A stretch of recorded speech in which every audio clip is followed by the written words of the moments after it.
மத்திய பாஜக அரசை கண்டித்து சென்னையில் இன்று திமுக கூட்டணி கட்சிகளின் ஆர்ப்பாட்டம் நடைபெற உள்ளதாக அறிவிக்கப்பட்டுள்ளது.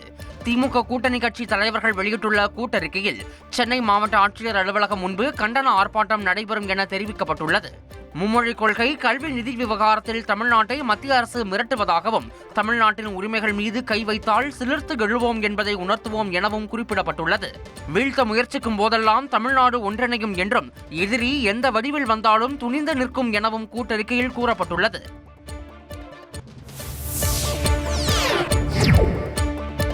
சென்னையில் மகளிர் கட்டணமில்லா பேருந்துகளின் எண்ணிக்கையை அதிகரிக்க தமிழக அரசு முடிவு செய்துள்ளது.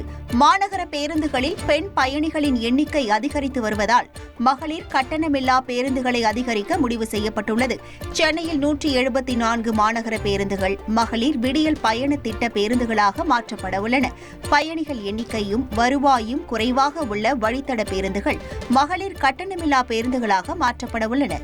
அலாவுதீன் நாட்டை காப்பாற்ற போராடும் சாமானிய இளைஞனின் சுவாரஸ்ய கதை தினமும் இரவு 8 மணிக்கு.